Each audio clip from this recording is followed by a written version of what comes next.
Good evening good evening good evening. मैं समीर शर्मा आप सबका स्वागत करता हूं आपके अपने चैनल है बैच जीत बैच में। जहां पर आज हम क्या कर रहे हैं, chapter number 5 molecular basis of inheritance का लेक्चर नंबर 2।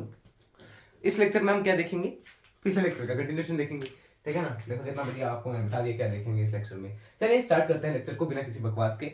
ठीक है ना, पिछले लेक्चर में हमने डीएनए के स्ट्रक्चर को मोटा मोटी समझने की कोशिश करी थी। एक बार हम देखते हैं हमने क्या क्या पढ़ा था। हमने पढ़ा था अबाउट अ न्यूक्लियोटाइड कि डीएनए में न्यूक्लियोटाइड की एक चेन होती है लॉन्ग सी, राइट। तो वो मैं आपको बता देता हूँ न्यूक्लियोटाइड हमने कैसे देखे थे।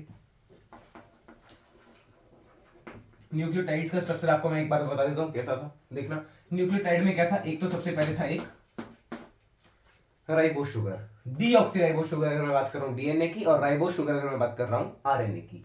ऑलराइट, तो मैं डीएनए की ही बात करता हूँ तो डीऑक्सीराइबोस शुगर मतलब सेकेंड पे यहाँ पे OH की जगह H है, बाकियों में OH है। ठीक है, और यहाँ पे CH2OH, ये है आपके पास राइबोस शुगर।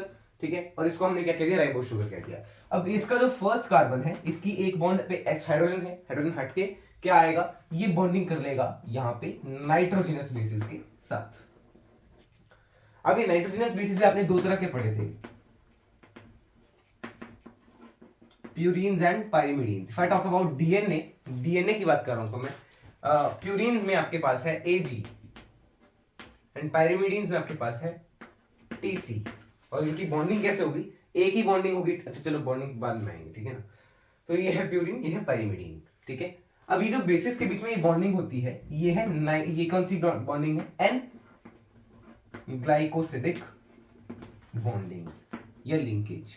ये सब हमने पिछले लेक्चर में देखा हुआ, इसलिए मैं थोड़ा सा तेज करवा रहा हूँ। ठीक है, ताकि आपको भी एक आपके भी माइंड में ना एक लिंक बन जाए पिछले लेक्चर से रिलेटेड कि हमने पिछले लेक्चर में क्या क्या पढ़ा है।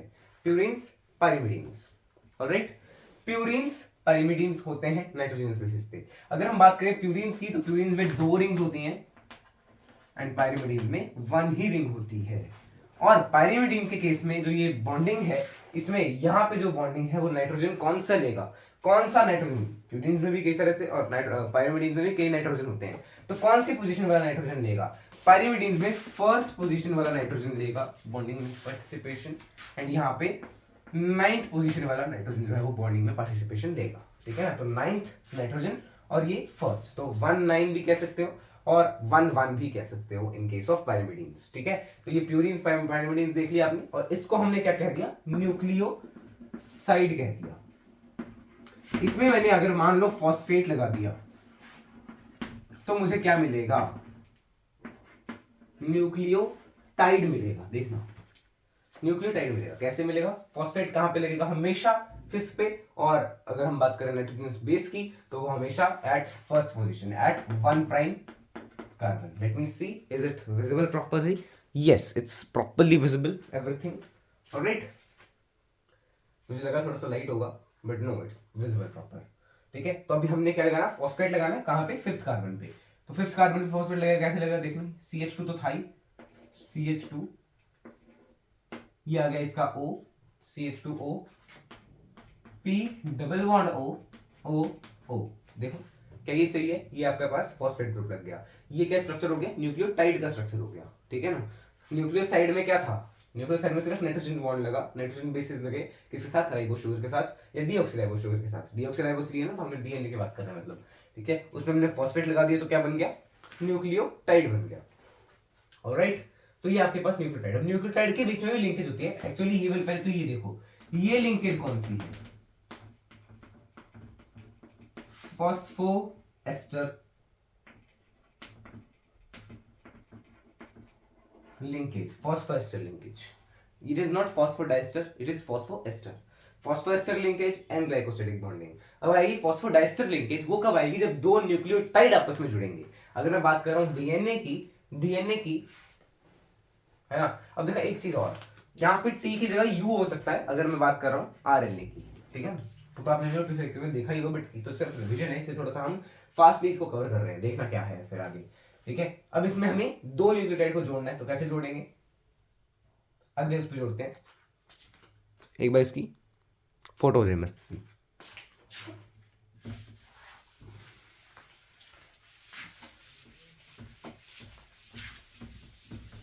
ये दोनों फॉस्फोडाइस्टर बॉन्ड के पढ़ने से पहले मैं आपको डीएनए का स्ट्रक्चर ही बता देता हूँ, फिर एंड में फॉस्फोडाइएस्टर बॉन्ड हम देख लेंगे। डीएनए का डबल हेलिक्स स्ट्रक्चर, डीएनएज, ये भी हमने पिछले लेक्चर में मेरे ख्याल से पढ़ ही लिया था, right? I remember double helix structure, DNA's double helix structure. Let me take a bigger chalk. किसने दिया था ये? वॉटसन क्रिक ने, जो कि बेस्ड था ऑन एक्सरे स्टडीज। वॉटसन क्रिक, मोफलिन। इनके अकॉर्डिंग क्या था, डीएनए में 2 स्ट्रैंड्स होती हैं जो कि अरेंज्ड कैसे हैं, एंटी पैरेलल, ऑलराइट? मतलब ये है आपके पास एक स्ट्रैंड, दूसरी स्ट्रैंड। सेकेंडली बेसिस जो है वो पेयर करते हैं, जिससे क्या बन जाता है आपके पास, बैकबोन बन जाती है ऑफ डीएनए स्ट्रक्चर। और ये पेयरिंग कैसे होगी? हाइड्रोजन बॉन्डिंग की मदद से, हाइड्रोजन बॉन्डिंग की मदद से, ऑलराइट? तो डबल स्ट्रैंडेड होता है। अगर अच्छा, एंटी पैरेलल का क्या मतलब, यहाँ पे 3 प्राइम एंड है इसका, तो इसका जो 5 प्राइम एंड है वो यहाँ पे होगा, और यहाँ पे 3 प्राइम है तो दूसरी स्ट्रैंड का यहाँ पे 5 प्राइम, यहाँ पे 3 प्राइम। ये 5 प्राइम 3 प्राइम आपको मैं कहाँ बताऊंगा? फॉस्फोडाइएस्टर बॉन्डिंग में भी बताऊंगा। वैसे तो मैंने पिछले लेक्चर में बता रखा है, बट स्टिल अगर आपने नहीं देखा पिछले लेक्चर, तो आपको ऐसा होना चाहिए कि आज के लेक्चर से आप सब कुछ आगे कंटिन्यू कर पाओ, बिकॉज पिछला लेक्चर बिल्कुल बेसिक था डीएनए के स्ट्रक्चर से रिलेटेड, ठीक है? तो ये था बेसिस पेयर करेंगे, वॉटसन क्रिक्स मॉडल ने यही सब बताया था, ऑलराइट? बेसिस पेयर करेंगे, हाइड्रोजन बॉन्डिंग। अब बेसिस की पेयरिंग मैं आपको बता देता हूं कैसे होगी, ध्यान से समझिएगा। ATGC, ATGC, जहां पे A और G क्या है? AG is purines, TC is pyrimidines. जो बेसिस पेयरिंग होगी वो कैसे होगी? प्यूरिन पेयर विद पाइरिमिडीन, और यहां पे बीच में क्या है? H2 bond. वो कितने मर्जी हो सकते हैं, कितने मर्जी मतलब बताऊंगा मैं, 2 भी हो सकते हैं, 3 भी हो सकते हैं। जैसे अगर मैं बात कर रहा हूं AT की, एडिनोसाइन और ट्रायोसाइन, इनमें 2 हाइड्रोजन बॉन्डिंग्स हैं। This are not double bond, this is hydrogen bond, 2 hydrogen bonds. कैसे याद रखोगे? T से 2, उसमें आप 2 याद रख लेना, ठीक है? और GC में 3 हाइड्रोजन बॉन्डिंग्स होंगी, ठीक है ना? तो ये आपको याद रखना है, ठीक है? और हाँ, जस्ट ये सब हमने कवर किया था मेरे ख्याल से पिछले लेक्चर में। डीएनए डबल हेलिक्स स्ट्रक्चर के अंदर 2 स्ट्रैंड्स होंगे, एंटी पैरेलली अरेंज्ड है, एक का 3 प्राइम एंड ऊपर, तो दूसरे का 5 प्राइम एंड ऊपर होगा, ठीक है? अगर आपके पास एक स्ट्रैंड आपके पास है तो दूसरी स्ट्रैंड आप निकाल सकते हो। कैसे निकाल सकते हो वो मैं आपको अगले उस पर बता दूं, यहीं पे बता देता हूं। देखना, मैंने आपको कहा एक स्ट्रैंड है 3 प्राइम टू 5 प्राइम, आपको दे रखा है उसकी पोलैरिटी, जो कि कैसे है, यहां से देखना, उसके ऊपर क्या है? ATGC। मैंने कहा ये सिंपल है। अब ये क्वेश्चन मान लो कि आपको 5 प्राइम टू 3 प्राइम बताना है कि क्या स्लाइड होगी, क्या वो होगी, सॉल्यूशन क्या होगा? आपको 5 प्राइम टू 3 प्राइम बताना। 3 प्राइम अगर यहाँ पे है फर्स्ट का, तो दूसरी का क्या होगा? यहाँ पे 5 प्राइम, और उस साइड 3 प्राइम। अब A के साथ कौन बॉन्डिंग करेगा? T, मतलब दूसरी में यहाँ पे क्या होना चाहिए? T होना चाहिए, T के साथ होना चाहिए A, G के साथ होना चाहिए C के साथ होना चाहिए G। ये है आपकी सेकेंड इसकी स्ट्रैंड, जो कि एंटी पैरेलल ही है इसकी। तो एक बार मैं इसकी भी एक बार फोटो क्लिक कर लेता हूं। अब हम आएंगे कहां पे? फॉस्फोडाइएस्टर लिंकेज या फॉस्फोडाइएस्टर बॉन्डिंग की तरफ। चलिए जल्दी से हम आगे बढ़ते हैं और फॉस्फोडाइएस्टर लिंकेज को भी समझ लेते हैं। जैसे 2 न्यूक्लियोटाइड हैं तो उनके बीच में कैसी लिंकेज होगी? Phosphodiester linkage. देखना, ये मैंने क्या बनाया? एक न्यूक्लियोटाइड बना लिया। अभी क्या ये न्यूक्लियोटाइड बन गया? नहीं, तो राइबोस शुगर है या डीऑक्सीराइबोस है। यहाँ पे एक नाइट्रोजन बेस होगा, यहाँ पे बाकी सब आप स्ट्रक्चर बना लेना है ना। यहाँ पे क्या है? CH2OP। मुझे मेन आपको क्या दिखाना है, यहाँ पे था OH ना, OH था यहाँ पे, राइट? तो ये H हट के सिंपल यहाँ पे ये फॉस्फेट वाला ग्रुप आ जाएगा। कैसे आएगा? वो नीचे वाले के 5th कार्बन वाला, जो नीचे वाला का उस वो है ना, नीचे वाला नाइट्रोजन स्पेस, ये सॉरी नीचे वाला जो है न्यूक्लियोटाइड, उसका जो ये वाला है फॉस्फेट ग्रुप, ये उसके साथ लिंकेज कर लेगा। इसका थर्ड कार्बन और उसका फिफ्थ कार्बन आपस में लिंकेज कर रहे हैं, मतलब ऊपर सबसे ऊपर जो है उसका फिफ्थ कार्बन फ्री हो जाएगा, सबसे नीचे जो होगा उसका थर्ड कार्बन फ्री हो जाएगा, इसलिए क्या कहते हैं हम 5 प्राइम टू 3 प्राइम या 3 prime to 5 prime.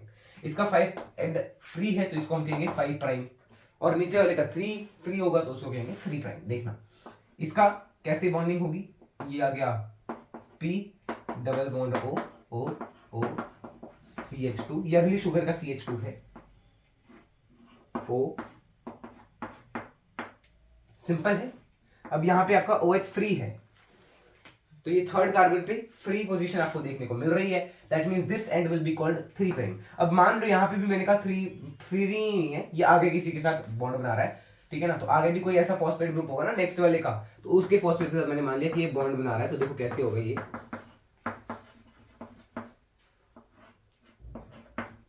It will be like this, देखो ओके।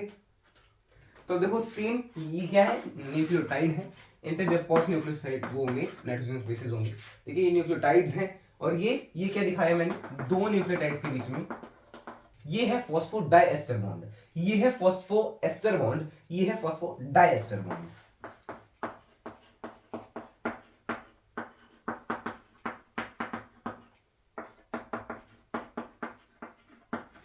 Phosphodiester linkage, alright. अब ध्यान से समझिएगा, जैसे मैंने ये एक स्ट्रैंड बना दी डीएनए की, एक स्ट्रैंड है ये, इसके सामने दूसरी स्ट्रैंड, ऑफ कोर्स ऐसे तो नहीं होंगे हीलिक्स स्ट्रक्चर में होंगे, बट स्टिल ये है 3 प्राइम, ये है 5 प्राइम, ये है 5 प्राइम, ये है 3 प्राइम। यहां पे मैंने कह दिया ये है आपके पास A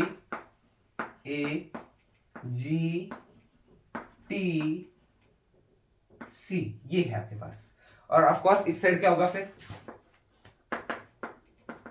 ए के सामने T, बिकॉज ए से दूसरे स्ट्रैंड का T ही लिंकेज करेगा, क्योंकि कैसी लिंकेज, डबल बॉन्ड वाली लिंकेज होगी ऑफ कोर्स, राइट। G के साथ C, T के साथ A और C के साथ G, तो ये है आपके पास। अब मैंने यहाँ पे कहा number of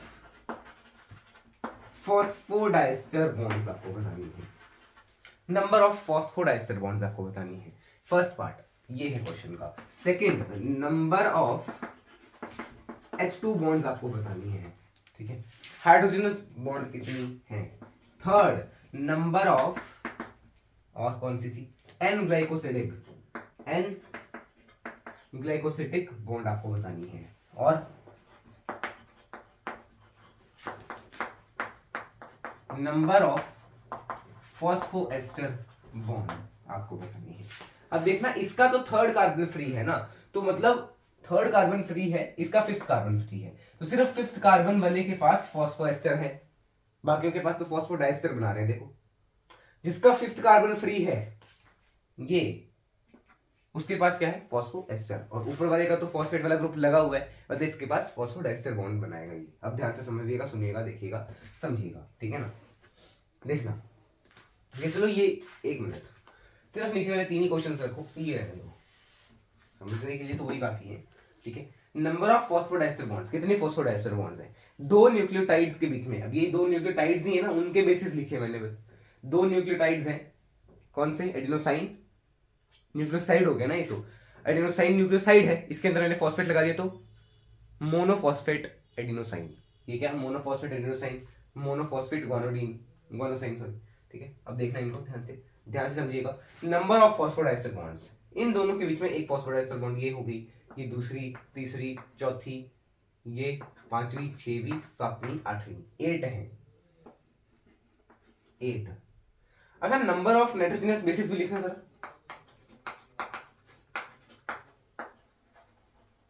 number of nitrogenous bases 1 2 3 4 5 5 10। तो अगर आप डबल स्ट्रैंडेड की बात कर रहे हैं तो उसमें कितने आपको वो देखने को मिल रहे हैं, phosphodiester bonds, number of nitrogen base -2। But ये अगर आपको नाम भी बताओ तो फिर स्टिल, अच्छा लिख ही लो, चलो कितने हो गए, N2 बेसिस -2। डबल स्ट्रैंडेड की बात कर रहा हूं, अगर मैं सिंगल स्ट्रैंडेड की बात कर रहा हूं तो -1 हो रहा है, डबल स्ट्रैंडेड में माइनस हो रहा है 2, ठीक है।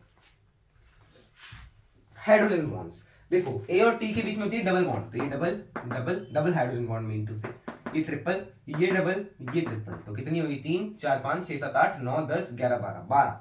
अगर आपका आंसर था 12 तो दैट मींस आप करेक्ट हैं।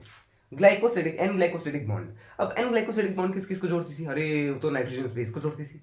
किसके साथ? न्यूक्लियोटाइड, ये राइबोस शुगर के साथ। देखो तो इसमें भी एक ऐसा न्यूक्लियोटाइड होगा ना, इसमें एक एन, देखो एक न्यूक्लियोटाइड है तो उसमें एक नाइट्रोजन के साथ आपको ये बॉन्ड मिल रही है, एक एन ग्लाइकोसिडिक बॉन्ड है।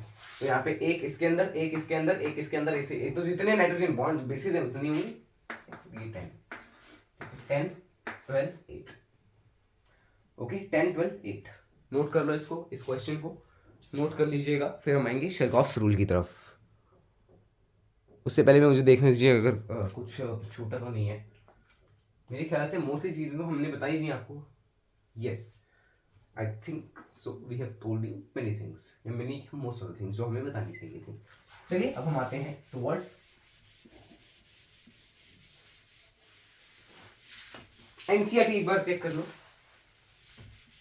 Late me as well bring my NCERT. Wait करिएगा 1 मिनट का, मुझे भी अपनी एनसीईआरटी लेके आने दीजिएगा। हमें शेरकॉफ्स रूल स्टार्ट करना था आज के लेक्चर से, तो हम कह सकते हो, आप ये कह सकते हो कि आज का लेक्चर यहाँ से स्टार्ट हो रहा है। पहले तो आपका रिवीजन ही चल रहा था, बट स्टिल रिवीजन भी बहुत जरूरी था। उसमें मैंने आपको कई सारी नई चीजें बताई हैं, जो क्वेश्चन था वो नया था, ऑफ कोर्स वाली बात है। तो आप चैप्टर खोल लीजिए, पेज नंबर 95, वहां पे हमने लिखवा तो बहुत कुछ दिया था आपको इस चैप्टर से रिलेटेड पिछले लेक्चर्स में। हाँ तो हमने क्या क्या कवर कर लिया था, डीएनए का स्ट्रक्चर, ये सब हमने कवर कर लिया था। तो वी वर ऑन एडविन शेरकॉफ, है ना, यहाँ पे थे हम। ऐसे एक और चीज थी जो मुझे आपको बतानी थी। हमने देखा जैसे ये एक वो है, पहला वो, और ये दूसरा स्ट्रैंड। अब इन स्ट्रैंड के बीच में यहाँ पे और यहाँ पे कुछ ना कुछ बॉन्डिंग होगी ना, ऑफ कोर्स वाली बात है। किसके बीच में? बेसिस के बीच में। तो बेसिस के बीच में बॉन्डिंग आपने कैसे पढ़ी? ए टी और जी के साथ सी, यही पढ़ा आपने। ए मतलब प्यूरिन, प्यूरिन में कितनी रिंग्स? 2 रिंग्स, ये एक रिंग, ये दूसरी रिंग बता दी मैंने। ऐसी तो नहीं होगी, ऑफ कोर्स वाली बात है ना। इसके साथ आया थाइमीन, जिसमें सिंगल रिंग होती है, तो थाइमीन को मैंने दिखा दिया ऐसे, पायरिमिडीन मैंने दिखा दिया ऐसे, और प्यूरिन मैंने दिखा दिया ऐसे, ठीक है, सिंगल। अब देखो नेक्स्ट जो है इसके नेक्स्ट, वो मैंने मान लिया जी है, तो जी क्या है? प्यूरिन अगेन, तो जी ऐसे आएगा। ऑफ कोर्स थोड़ी सी गैप तो होगा ही ना, जी ऐसे आया और आगे भी एक पायरिमिडीन, तो ऐसे आ गया। देखो ये जो है गैप जो है वो बिल्कुल फिक्स रह रहा है, ठीक है ना। अगर मैं आपको बताऊं, देखना, ये है A T A ji C ji, A T A जी सी जी, यहां पे क्या आएगा फिर? टी ए टी सी जी सी। देखना ये है आपके पास क्या? ए क्या है? Purine, double ring. टी क्या है? सिंगल रिंग, और इनके बीच में हाइड्रोजन बॉन्ड। लेंथ क्या रही गई? सेम रह गई। ऑलराइट, सिमिलरली यहाँ पे टी क्या है? सिंगल रिंग, और ये है डबल रिंग, एडेनासाइन या एडेनोसाइन मोनोफॉस्फेट। तो यहाँ पे भी देखो ये और ये गैप सेम रह रहा है। सिमिलरली ये भी सेम ही रहेगा ना, ऑफ कोर्स वाली बात है यार। और अगर मैं बात कर रहा हूँ जीसी की, तो जी भी क्या है? डबल रिंग है, सी सिंगल रिंग है। मतलब प्यूरिन और पायरिमिडीन की लिंकेज इसीलिए हो रही है ताकि गैप जो है वो सिंगल रहे। अगर मैंने माना बोला कि प्यूरिन प्यूरिन के साथ ही बॉन्ड बनाएंगे, तो एक जगह प्यूरिन अगर प्यूरिन के साथ बॉन्ड बना रहा है, दैट मींस ये एक प्यूरिन हो गया और ये दूसरा प्यूरिन हो गया, तो एक जगह ऐसे आ गई। मान लो अगला बेस पेयर कौन सा होगा? पायरिमिडीन पायरिमिडीन का, तो वो ऐसे आएगा। देखो तो डीएनए के स्ट्रैंड का लेंथ कैसा अजीब सा लग रहा है, ठीक है ना। यहाँ पे देखो कितना यूनिफॉर्म लेंथ का गैप लग रहा है आपको। सिमिलरली सी में सिंगल, जी में डबल, जी में डबल एंड सी में सिंगल, ऐसे देखो। ये बता रहे हैं कि गैप जो है वो कांस्टेंट रहेगा between the two strands, right. तो between two strands the gap is constant. एक बार मुझे इसकी भी पिक्चर जो है वो क्लिक करनी पड़ेगी या करनी चाहिए। Now next let's come towards the Chargaff's rule. Alright,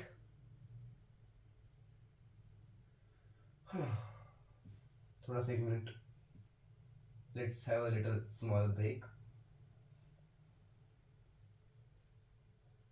okay, we shall start with the Chargaff's rule. और टुडेज टॉपिक आप कह सकते हो शेरकॉफ्स रूल है, वैसे तो ये सब भी आपका आज का टॉपिक भी कह सकते हैं इसको भी आप, बट स्टिल पिछली बार हमने इसको थोड़ा डिटेल में कवर किया था। तो now let's come towards the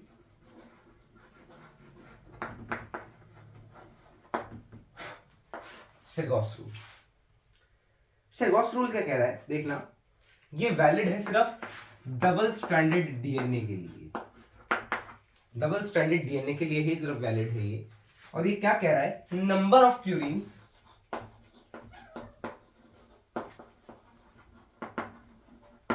is equal to number of pyrimidines. अब यहां से हमें एक चीज समझ में आनी चाहिए,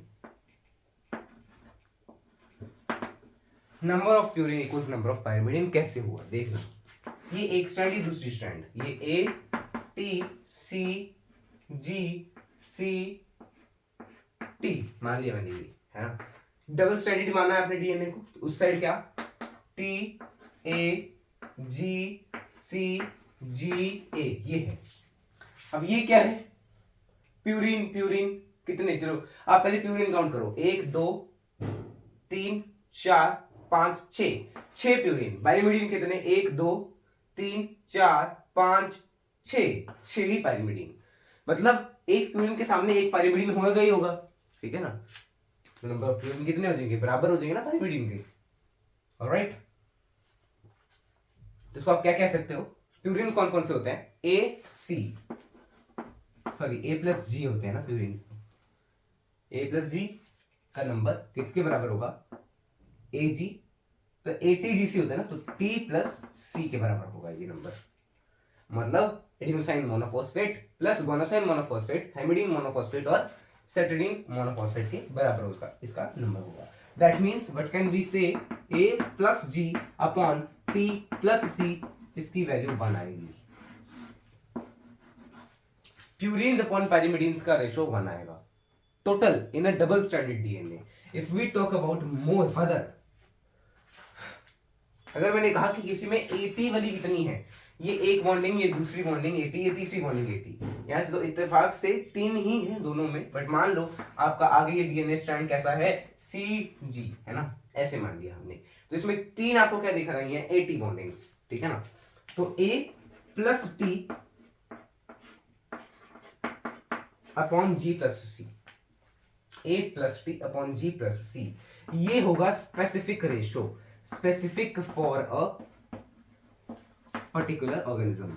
ये एक ऑर्गेनिज्म का, ये एक स्पीशीज का कह लो, ऑर्गेनिज्म का कह लो, सेम रहेगा, ठीक है, throughout the whole DNA. A plus T G plus C का रेशो सेम रहेगा, स्पेसिफिक रहेगा। ये 1 के बराबर हो भी सकता है, नहीं भी हो सकता है, ठीक है ना, it's not sure but it is 100% surety, ठीक है। तो अगर मैं बात कर रहा हूं ए प्लस टी अपॉन जी प्लस सी की रेशो, अगर इसमें ए प्लस टी ज्यादा है, ठीक है ना, ए plus T more than G plus सी, जैसे कि इस केस में क्या है, कम है, तो ज्यादा है अगर मान लीजिए, तो ये है eukaryote. And if A plus T is less than G plus C, then that means it is prokaryote, prokaryote है, ओके। इसको भी आप नोट करना चाहो कर सकते हो, जल्द से जल्द इसको भी आप नोट कर लें, बिकॉज ये भी जो है इंपॉर्टेंट है आपके लिए। अगर ए प्लस टी ज्यादा है तो यूकैरियोट, अगर जी प्लस सी ज्यादा है तो प्रोकैरियोट, ऑलराइट। अच्छा, अगर हम बात करें रेशो की, तो ए प्लस टी अगर ज्यादा है, ऊपर वाला नंबर ज्यादा, नीचे वाला नंबर छोटा, जैसे मतलब मान लो ऊपर वाला नंबर 4, नीचे वाला नंबर 2, रेशो क्या आ रही है, मोर देन 1 आ रही है, right.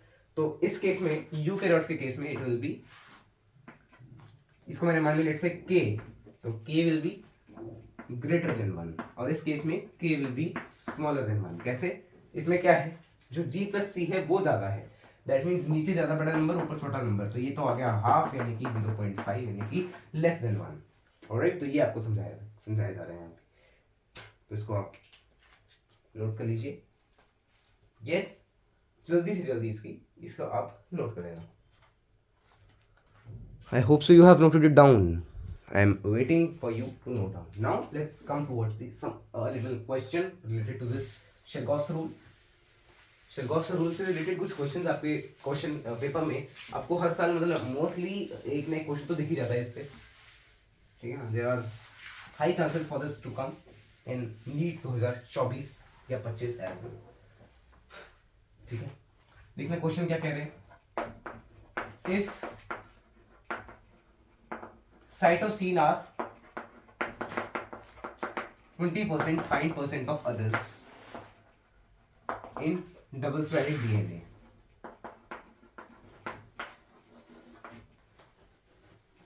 Now how will be solving it? कहा साइटोसिन की जो परसेंटेज है वो 20% है। देखो ध्यान से समझिएगा, ATGC होता है।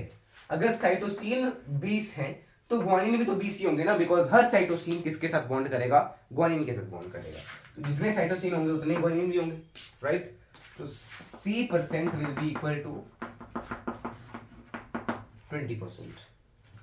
तो AT कितने होंगे? अब देखना ध्यान से समझिएगा, इसको भी देखना। आपने पढ़ा A plus G purines upon pyrimidines, that means इसको एक मिनट,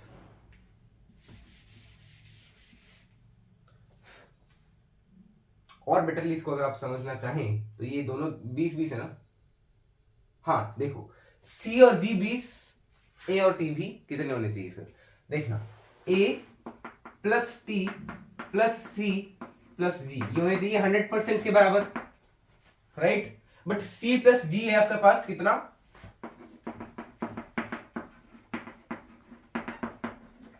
तो A plus T will be equal to 60%। अगर A प्लस T 60% है, और आपको ये भी चीज पता होनी चाहिए कि जितने एडिनोसाइन होंगे उतने ही थाइमिन होंगे, जितने एडिनिन उतने ही थाइमिन होंगे ना, राइट? ये जितने एडिनोसाइन उतने ही थाइमिडीन, जितने एडिनोसाइन मोनोफॉस्फेट उतने थाइमिडीन मोनोफॉस्फेट होंगे। क्यों? बिकॉज हर एक एडिनोसाइन जो है वो हर एक थाइमिडीन के साथ बॉन्ड बनाएगा। तो एक एडिनोसाइन मतलब एक थाइमिडीन दूसरे उसमें होगा, दूसरे स्ट्रैंड में होगा ही होगा। तो दैट मीन्स अब ये भी बराबर होते हैं, तो इसको आप बराबर लेके A प्लस A मान लेना, दैट विल बी 60%। तो A will be 30% and T will B 30%। तो ये आपके पास हर चीज की परसेंटेज आपको मिल गई है। यही आपसे पूछी गई थी, यही आपसे पूछी भी गई थी। तो ये आपके मेरे ख्याल से एनसीईआरटी का ही है ये क्वेश्चन, है ना? हाँ जी, ये एनसीईआरटी का ही क्वेश्चन है। It is the question of NCERT only. Okay, तो आप इसको नोट करना चाहो कर सकते हो। Okay, so I hope so you are noting it down very very quickly और इजीली। अच्छा, सिमिलरली अगर मैं एक और क्वेश्चन आपको दूं,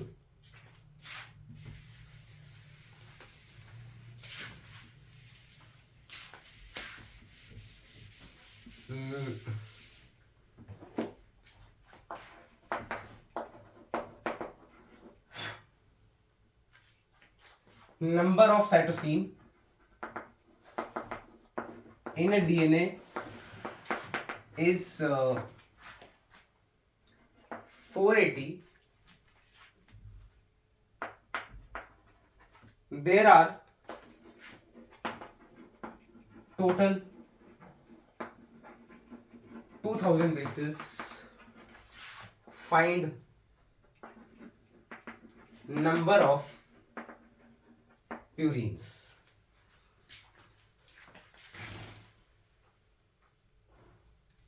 Find number of purines. देखो क्वेश्चन क्या कह रहा है, आपके पास साइटोसिन का नंबर दे रखा है, साइटोसिन 480 है, तो C क्या है? 480। अगर C 480 है तो ATGC, तो G भी कितने होंगे? 480 होंगे। 480 प्लस 480 600 नहीं 960। 960 मतलब अगर हम 1000 माइनस 960 करेंगे तो वो आपको देखना, ध्यान से फिर से समझना, A plus T plus G plus C कितने दिए हैं आपको? 2000 है ना, 2000 की दे रखे हैं, ठीक है। C प्लस G कितने हैं? 960, तो ये आपके पास 960 हो गया। तो A plus T will be 2000 minus 960, that will be equal to 40 अलग बच जाएगा, है ना, 40 विल बी लेफ्ट एंड 1040 1040। ये भी फेमस क्वेश्चन है, A प्लस टी आ गया 1040। वैसे तो बहुत सिंपल क्वेश्चन है, अगर आप दिमाग लगाएं तो एक सेकंड में ये क्वेश्चन हो जाएगा। A प्लस टी इक्वल्स 1040, तो A की वैल्यू कितनी होगी? हाफ होगा ना, बिकॉज A और T भी तो बराबर होते हैं, तो 2A कैन यू से, या बता तो दिया यार, A प्लस A भी लिख सकते हो इसको, क्यों? बिकॉज थाइमिन और एडेनोसाइन सेम होंगे। नंबर में, तो ए विल बी इसका हाफ मतलब 520, तो T will be also will be 520, तो एटी भी मिल गए, जीसी भी मिल गए। अगर आप प्यूरिन निकालना चाहें, प्यूरिन क्या होंगे, प्यूरिन्स क्या होते हैं, प्यूरिन्स ए जी, तो A plus G that will be equal to purines, तो ए कितने 520 और जी कितने 480 हजार। और अगर आप दिमाग लगाएं, एक डबल स्ट्रैंडेड डीएनए में प्यूरिन्स और पाइरिमिडीन्स की रेशियो सेम होगी, दैट मींस 2000 में से आधे प्यूरिन होंगे आधे पाइरिमिडीन, तो प्यूरिन कितना होगा इसका हाफ, 1000। देखो डायरेक्ट आंसर आपको मिल सकता है इससे, you will be getting direct answer using the Chargaff's rule. Chargaff's rule में आप दोनों को देख सकते हैं, ठीक है ना, दोनों से ही आपको आंसर मिल रहा है। Similarly if you talk about the next question, भी हम एक आधा क्वेश्चन और देखें क्या, लेट मी चेक। अगर आपकी एनसीईआरटी का कोई क्वेश्चन है ऐसा, फिर हम डबल हेलिक्स स्ट्रक्चर को एनसीईआरटी से भी एक बार रीड करेंगे, और जो हमने आगे एनसीईआरटी में पॉइंट्स दिए ना, मैंने वो नहीं समझाया आपको, ठीक है ना, वहां पे हम बाद में आएंगे, ठीक है। आपको एनसीईआरटी में इस रूल के बाद भी डबल हेलिक्स स्ट्रक्चर के कुछ फंक्शंस या फीचर्स दिए हैं, वो हम आगे करेंगे, but still first of all let me check कि क्या आपके पास यहाँ पे, देखो चैप्टर तो देखो बहुत बड़ा ही है, but still let me check कि क्या कोई ऐसा शेगार्स रूल का क्वेश्चन और है यहाँ पे, नहीं।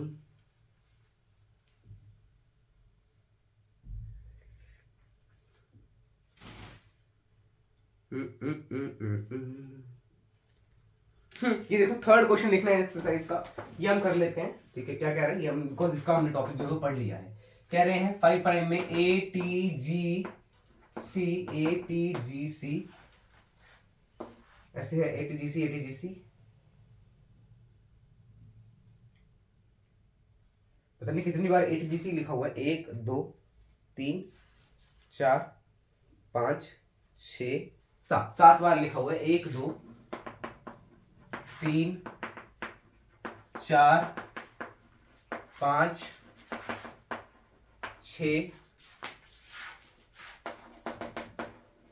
आ गया 7, ये 5 प्राइम है, ये 3 प्राइम। आपको कहा गया इसका कॉम्प्लीमेंट्री आपको दूसरा स्ट्रैंड लिखना है, तो कैसे लिखोगे, यहाँ पे होगा 3 प्राइम, उसमें ए की जगह क्या, टी की जगह ए, टी ए सी जी आ जाएगा, बस T A C ji,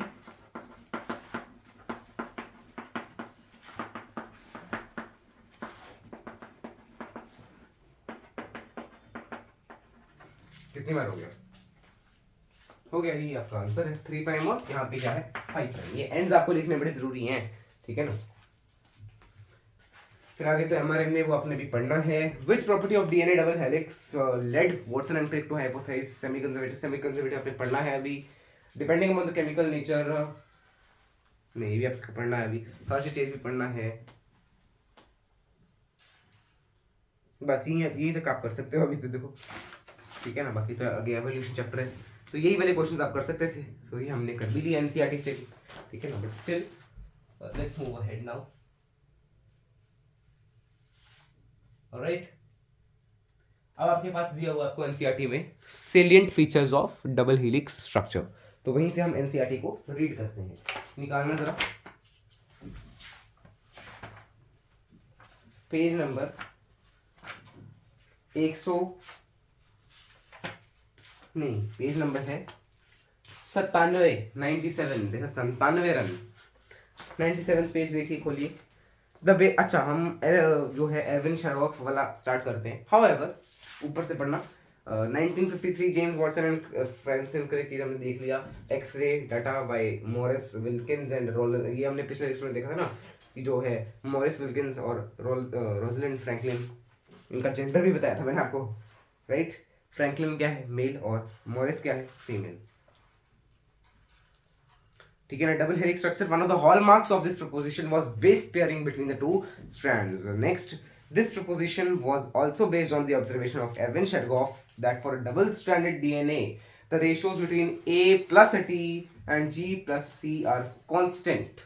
A plus T and G plus C is constant. The base pairing confers a unique property to the nucleotide chains. They are said to be complementary to each other, and therefore if the sequences are in one strand, then the sequences on other strand are also predicted. Each strand from a DNA, that is called parental DNA, act as template for synthesis of new DNA. The two double-stranded DNA thus reduced will be identical to the parental DNA molecule. Because of this, genetic implications of the structure of DNA very clear. ये तो ऐसे लिखा हुआ, आप आगे पढ़ेंगे semiconductor वो आप देखेंगे, ठीक है ना। अगला देखिए, यहाँ आपको दिए हुए कुछ salient features of double helix structure, ये आपको लिखवाने भी है मुझे, तो पहले हम पढ़ लेते हैं फिर हम लिखेंगे। It is made up of two nucleotide chains, polynucleotide chains, where the backbone is constituted by sugar phosphate and the base project inside. ठीक है। The two chains have anti-parallel polarity, ये हमने देख लिया है. The bases in two strands are paired through hydrogen bondings. Adenine forms two hydrogen bonding with thymine from opposite strand and vice versa. Similarly, guanine is bonded with cytosine with 3 hydrogen bonds. As a result, always a purine comes opposite to a pyrimidine. This generates approximately uniform distance between the two strands of the helix. The two chains are coiled in a right-handed fashion. The pitch of the helix is 3.4 nanometer. 1 nanometer, तो आपको पता ही nanometre के बारे में बता दिया थोड़ा सा. And there are roughly 10 base pairs in each turn. Consequently, the distance between a base pair in a helix is approximately 0.34 nanometer. क्या कहा गया है, ध्यान से इस पॉइंट को थोड़ा ध्यान से देखना, मैं आपको समझाता हूँ साथ साथ में.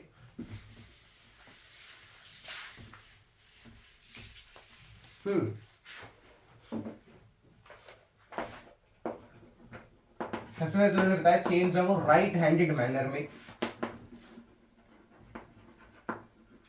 ट्विस्टेड है, ठीक है, देखो कोइल्ड है, ट्विस्टेड है.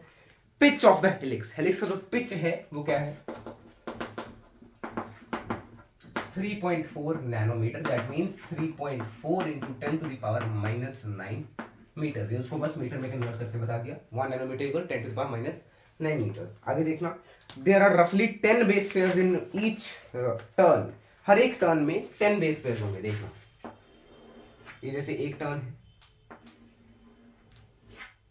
ये तो बड़ा अजीब सा स्ट्रक्चर बना है, दोबारा से देखना यार. तुम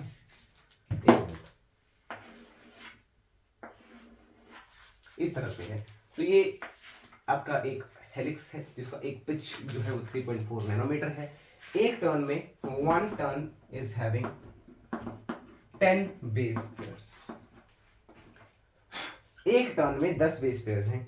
Consequently, the distance between a base pair in the helix is approximately 0.34 nanometre. तो दो बेस पेयर्स, देखो क्या कहा, distance between a base pair in a nanometre in a helix. जैसे ये एक हेलिक्स है, इसमें मान लिया यहाँ पे टर्न में एक बेस पेयर अलग है, दूसरा बेस पेयर अलग, उनके बीच में भी तो बॉन्डिंग होगी ना, कौन सी, फॉस्फोडाइस्टर बॉन्ड. तो वो जब बॉन्डिंग हो रही है तो उनका डिस्टेंस कितना होगा, 0.34 नैनोमीटर. ठीक है. एक टर्न में कितने base pair, 10 base pair. Pitch कितनी है, इतनी. ठीक है, तो इनको डिवाइड करके आपको पता चल जाएगा ना. देखो, pitch upon base pairs in one turn, कि एक टर्न में कितने, that will be equal to distance between two base pairs, that will be equal to pitch कितनी थी, 3.4 डिवाइडेड बाय 10.34 नैनोमीटर. ये दो बेस पेयर्स का डिस्टेंस दिखा दिया इन्होंने आपको. Compare the structure of purine and pyrimidine, ये तो हमने देख ही लिया, कांस्टेंट रह रहा था. ठीक है ना. The proposition of a double helix structure for DNA and its simplicity, genetic implication became revolutionary. Very soon, Francis Crick proposed the central dogma in a molecular biology, which states that, जो ये central dogma आ गया अब आपके पास. central dogma में आपको packaging के बाद बताऊं तो बेटर रहेगा. पहले हम पैकेजिंग कवर कर लेंगे. ये देखो, पहले बता ही दूं क्या. देखो, इसमें मेन चीजें कहाँ से स्टार्ट होंगी, जो मेन मतलब बहुत ज्यादा समझने वाली चीजें जो हैं वो आपकी स्टार्ट होंगी पेज नंबर 104 रेप्लिकेशन से. रेप्लिकेशन एक्सपेरिमेंटल प्रूफ मांगेंगे, फिर रेप्लिकेशन के बारे में मैकेनिज्म. आपको मेन तो 106 पे 6.4.2 है, फिर 6.5 ट्रांसक्रिप्शन यूनिट, ये सब भी मेन है, ये सारा ही मेन है. जेनेटिक कोड भी मेन है सब. फिर ये चैप्टर बहुत ज़्यादा इंपॉर्टेंट हो जाएगा आगे देखना. तो हम क्या कहाँ से स्टार्ट करें, मेरे ख्याल से हमें packaging of DNA helix start करना चाहिए सेंट्रल डोग्मा से पहले. तो जस्ट एक मिनट मैं देखूँ जरा कितने ड्यूरेशन हो गई वीडियो की. 40 मिनट की होगी, तो इतना ही रखते हैं क्या आज का लेक्चर. बिकॉज अभी यार आपने मेन चीज़ तो जो कवर करनी थी वो कर ही ली है ना। आज के लेक्चर में जितना सोच के आया था उतना हो गया है। इस सेंट्रल डोगमा के बारे में आपको मैं बता देता हूँ, ठीक है ना। तो सेंट्रल डोगमा हम आपको बता देते हैं थोड़ा बहुत सेंट्रल डोगमा से रिलेटेड। तो एक बार आप जरा अपनी एनसीईआरटी को खोले ही रखना। ऑलराइट, कहाँ है? Francis Crick proposed the central dogma in a molecular biology which states that, अब ये क्या कह रहे हैं?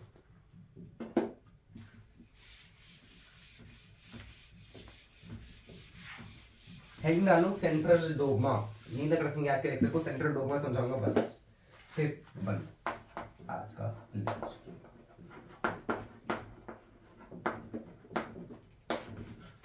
सेंट्रल डोगमा क्या कह रहा है? एक डीएनए है, उस डीएनए से आप क्या बना सकते हो? आरएनए भी बना सकते हो। और उस आरएनए से देखो, आरएनए से क्या बनेंगे? प्रोटीन बनेंगे। एक्चुअली एमआरएनए लिख लो तो एमआरएनए बेटर है, मैसेंजर एमआरएनए, मैसेंजर आरएनए। फिर वो आगे प्रोटीन्स के लिए कोड करेगा। तो इनके कई सारे प्रोसेसेस होंगे। डीएनए से एमआरएनए बनने को हमने क्या कहा? ट्रांसक्रिप्शन कहा।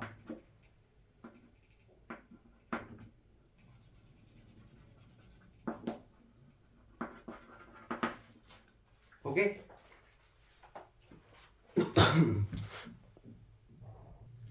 एमआरएनए से प्रोटीन बनने को हमने क्या कहा? ट्रांसलेशन। ठीक है, बेटर तरीके से अच्छे से लिख देते हैं। मैंने कहा ऐसे आप लिख ही लोगे कोई भी, but still transcription, translation. But आप देखिए यहां पे आपको दिया होगा डीएनए से डीएनए भी बन सकता है, डीएनए से डीएनए भी बन सकता है। उसको हमने क्या कहा? रेप्लिकेशन कहा।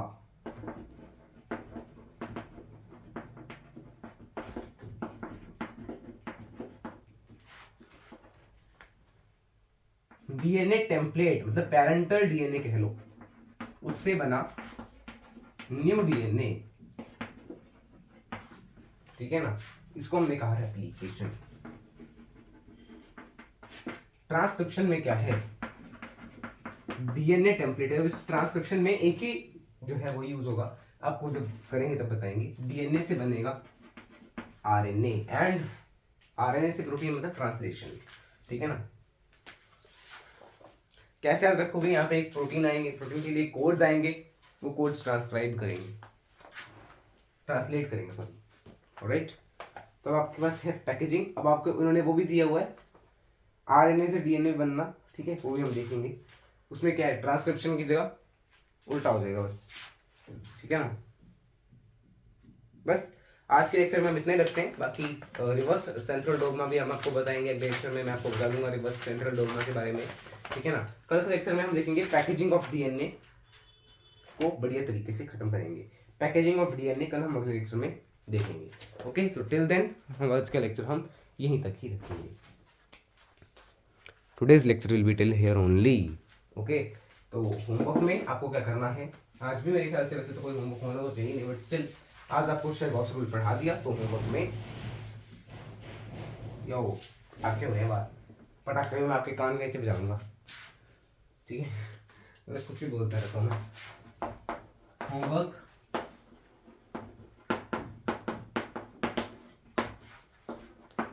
सॉल्व टिपी नंबर 1 रिवाइज करना है। नोट्स प्लस एनसीईआरटी भी आपको पढ़नी है। चलिए फिर मिलते हैं अगले लेक्चर में।